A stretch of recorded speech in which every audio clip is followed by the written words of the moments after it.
Ausgezeichnet, meine lieben Friends. Willkommen bei einer neuen Podcast-Show. Wir sind on air. Heute ein neuer Gast. Ein Newcomer im Bärnackel, kann man ja schon fast sagen. Vielleicht der neue Star im Bärnackelhimmel von Österreich und noch viel weiter hinaus.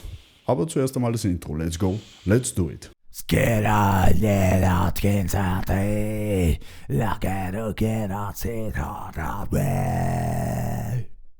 Hallo, mein Name ist Alexander Binder. Ich denke, einige von euch kennen mich schon von meinen letzten Fights bei der Vendetta. Also ich kämpfe seit neuestem in der Disziplin Bärnackel, bin vom MMA geswitcht und ja, freut mich, dass ich heute hier bin und ja. Okay, Alex, danke, dass du es geschafft hast. Endlich wieder mal ein brachialer Podcast. Du bist heute der glückliche Gewinner, weil ich habe nicht nur Podcast vor hochzubringen, sondern auch Bärnackel informativ für die Zuschauer zu machen. Ja? Jetzt hast du letztens bei der Vendetta wieder gekämpft. Ein Rematch gegen den Ivo Chuk. Genau. Nach einer Disqualifikation im ersten Duell gab es nun ein neues Aufeinandertreffen. Ja, es war ein guter Kampf. Der Ivo hat sich wacker geschlagen, muss man sagen. Er war besser vorbereitet, habe ich den Eindruck gehabt. Er war auch eine Spur leichter auch. Hat versucht, seine Taktik durchzubringen, aber wie ich auch schon davor bei unserem letzten Interview gesagt habe, also ich habe mit allen Eventualitäten gerechnet und habe mich auch gut vorbereitet. Also habe, denke ich, den kühlen Kopf bewahren können und mein Konzept da durchsetzen. Absolut. Ja. Jetzt ist es soweit. Genau. Alexander Binder gegen Sascha Weinpolter bei der kommenden Vendetta. Denn du sagst, das ist deine Gewichtsklasse. Ja, ich denke auf jeden Fall, dass das ein interessanter Kampf werden wird. Es ist, wir sind ja wieder mal in einem Konflikt der Generationen, würde ich fast behaupten. Genauso wie beim Herrn Chuk ist es jetzt halt auch beim Herrn Weinpolter dasselbe. Ja. Ich finde das eigentlich eine ganz schöne Sache, weil ich die Gelegenheit habe, mich mit den alten Größen in der Szene in Österreich zu messen. Und das ist natürlich für mich top, also ich finde das echt eine großartige Sache und ich denke auch, dass das für das Publikum toll ist und es ist, wie gesagt, ich sehe das als Generationenübergabe. Ich werde da definitiv jetzt meinen Platz einnehmen und den Herrn Weinpolter ablösen von seiner Herrschaft. Das ist die absolut heftigste Ansage. Also auch wie ich das gesehen habe im Käfig bei Vendetta, ich hatte Gänsehaut. Sascha ist noch cool geblieben, aber ich glaube innerlich ist er auch schon heiß auf den Kampf. Ich denke auch. Jetzt ist natürlich die Frage, kämpfst du um zu kämpfen oder kämpfst du um gesehen zu werden? Ich kämpfe, um eine Botschaft zu vermitteln. Ich kämpfe Punkt 1, um den Bärnackelsport den Österreicherinnen und Österreichern näher zu bringen. Ich sage jetzt einmal eine eigentliche Random-Sportart mehr ins Rampenlicht zu rücken und sozusagen salonfähig zu machen. Also ich möchte den Zuschauern in Österreich unseren Sport näher bringen. Mir ist aber auch gleichzeitig wichtig, weil ich Bärnackel, dadurch es jetzt momentan ein sehr großer Hype ist, sehe ich das ein bisschen als Plattform, um meine Message an die Leute zu vermitteln. Einfach, dass es bei unserem Sport jetzt nicht um die sinnlose Auslebung von Gewalt geht, sondern dass es hierbei um Respekt geht, dass es hierbei um Teamgeist geht, um Fairness, um einen fairen Kampf abzuliefern. Und was ich auch ganz wichtig, was ich rüberbringen möchte, wirklich auch vor allem in der jungen Generation, weil ich halt die Entwicklung, sage ich mal, in unserem Land beobachte, wirklich nur im Ring zu kämpfen oder im Oktagon zu kämpfen und wirklich auch die Gewalt, vor allem die Jugendgewalt, von der Straße wegzubringen. Das ist ja wieder ein anderes Thema, ne? Genau. Aber ist eine gute Einstellung auf jeden Fall. Der Sascha, er wirkt fokussiert, abgezockt und eiskalt. Ja. Aber du eher wie jemand, der gerade entdeckt hat, wie hart Bärnackel wirklich ist. Aber täuscht der Eindruck? Nee, also ich habe definitiv Respekt vor der Disziplin. Ich finde auch, das sollte man auch haben, weil diese Disziplin gebührt Respekt. Aber ich habe hier weder Angst noch Zurückhaltung noch Sonstiges. Also ich habe auch keine Angst vom Herrn Weinpolter, genauso wie ich vom Chuk Angst gehabt habe oder von sonst irgendeinem anderen potenziellen Gegner. Für mich ist das ein Kapitel in meiner Laufbahn, das noch abzuschließen ist und genau das werde ich machen, ja, in alter Manier. Ja, jetzt ist natürlich auch ein brisantes Thema, der Ivo Tschuk. Ja, er ist auch ein abgeklärter Mann im Käfig, Ja. hat auch unzählige Male bewiesen, dass mit ihm immer zu rechnen ist. Ja. Jetzt war es aber trotzdem so, bei diesem Kampf, auch beim ersten als auch beim zweiten Duell, war es nicht so wirklich gefährlich für dich. Natürlich, Bärnackel, ein Treffer, Blackout, ich weiß, wovon ich rede, also Respekt geht raus, auf jeden Fall. Danke. Jetzt ist es aber so beim Weinbolter, dem musst du wirklich deppert hauen mit einem 5-8er-Staffel, wie man so schön auf Deutsch sagt. Also da wird auf jeden Fall mehr auf dich zurollen als vom Ivo Tschuk. Bist du auf das vorbereitet? Ja, definitiv. Also, dass beim Herrn Weinpolter mit mehr Gegenwehr zu rechnen ist, ist klar. Damit rechne ich auch. Es schreckt mich jetzt aber nicht ab. Also ich kenne meine Stärke. Ich bin mir meiner Kraft, meiner Schnelligkeit und meiner Explosivität durchaus bewusst. Ich weiß, dass ich definitiv der härtere Boxer bin, mit den härteren Schlägen. Ja.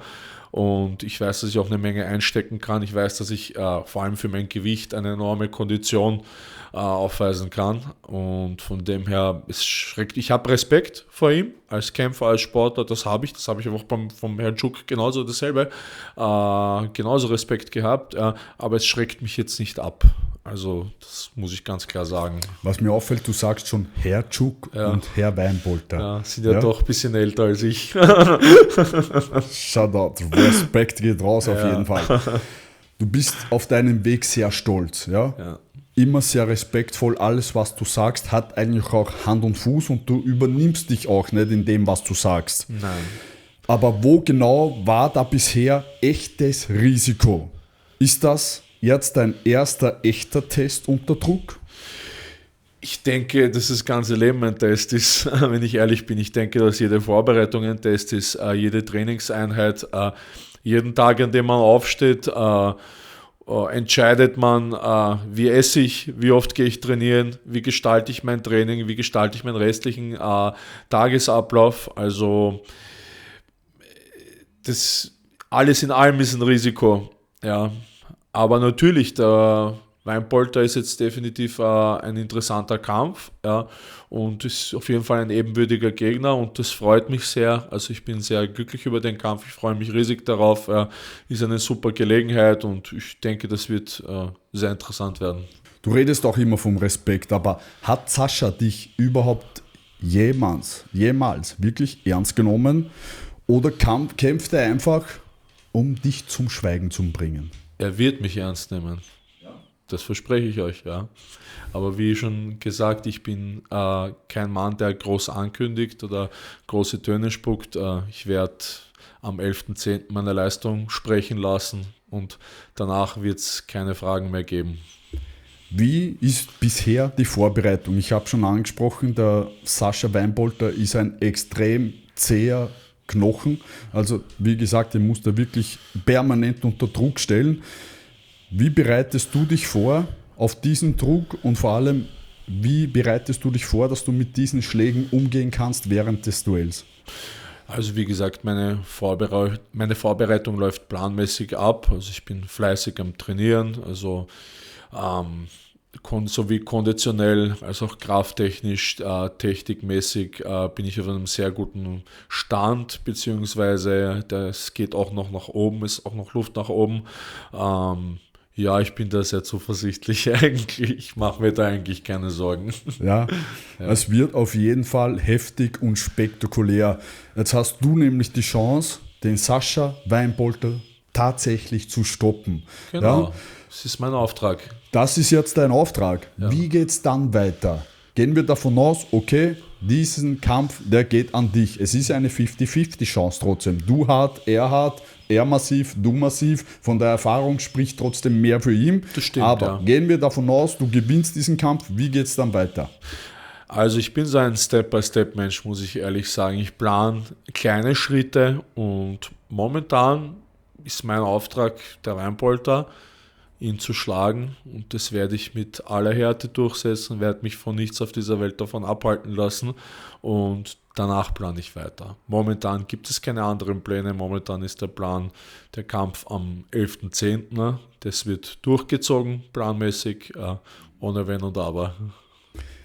Jetzt sieht man schon, wenn man euch so privat kennt, auch ich zähle mich da selbst dazu, wir sind extrem entspannte Menschen. Ja. Du auch extrem freundlich, extrem respektvoll. Der Sascha immer mit seinem kleinen Hund, der tritt auch bei TV-Shows an. Ist das ein Grund, wo du sagst, okay, dann nehme ich ihn weniger ernst als Kämpfer, oder ist das was, wo du sagst, ich bin Softie, er ist Softie, aber im Käfig, da lassen wir alles raus? Naja, also man muss sagen, der Sascha hat eine überzeugende Willenskraft im Käfig, das weiß man, das hat man auch gesehen, und ich finde, dass er ein guter Kämpfer ist, also er macht seinen Job gut, das muss man ihm lassen.